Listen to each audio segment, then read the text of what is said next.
All right, so let's talk about springs. So springs are really awesome. Springs are where you have groundwater that hits a spot at Earth's surface where it can just pop out at Earth's surface. So like you could have like no stream, nothing, and then like a spring. Very common in Florida. If you've ever been to Florida, Florida has a lot of karst topography, like places where you have water just popping out of the surface. Springs are usually extremely clean. That's why we like bottle spring water. Because it's groundwater that's come right to the surface, so it's not full of contaminants usually. Usually very clear.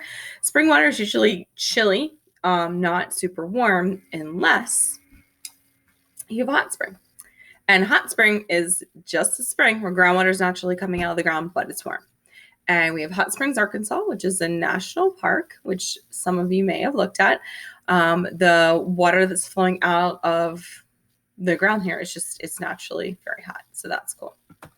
Okay, one of my favorite things, and I've never gotten to see one in person. This is definitely on my bucket list, is to see a geyser. Geysers are different than hot springs. They're explosive hot springs. So a hot spring just means that the water is hot. A geyser means that the water is actually boiling underground. So it boils underground because of magma. And then what's released is a huge amount of steam and water vapor. So we don't have like a hot pool at the surface because that water is actually boiling underground. Yellowstone that we've talked about, because of the magma chamber that's just underground there, you're going to see a lot of geysers. This here is about Yellowstone's geysers and then how geysers work. There's geysers, lots of geysers in Iceland, lots of geysers other places. And then we have to talk about bad stuff. So when we talk about groundwater, we need to be extremely concerned about groundwater pollution, because groundwater is where we get a lot of our drinking water from. Things that can pollute groundwater would be leaking septic tanks, farm tanks, farms store animal waste underground, kind of the same way we do with septic tanks. Landfills, where we're just piling our trash up, they can leach out and be pretty gross. Any kind of waste disposal site, we especially worry about like toxic disposal sites. A salt intrusion is when we pulled so much water out of the ground, we've like caused the water table to dip, and then salt water can actually move in. This is the problem we see in islands like Bermuda. We see this problem because we pump out a lot of the water and then it starts to bring salt in. So depending on how permeable your aquifer was, is what we were just talking about. The more permeable it is, the faster the water is going to move, and also the faster that the waste would move through. So if you lived in your house here and your neighbor lived here and they had a leaking septic tank, you have a well. As your well is drawing that water up, you're actually pulling the pollution towards your well. So you would actually be pulling your neighbor's poop towards your house. Now you're going to pull that water out. You are not going to know that your water is contaminated. It's not like it's going to be brown water, like turds are going to actually come out of your faucet.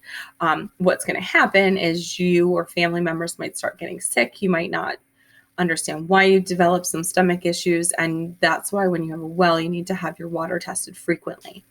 What will be present in the water is E. coli bacteria, and that's bacteria that exists naturally in our guts.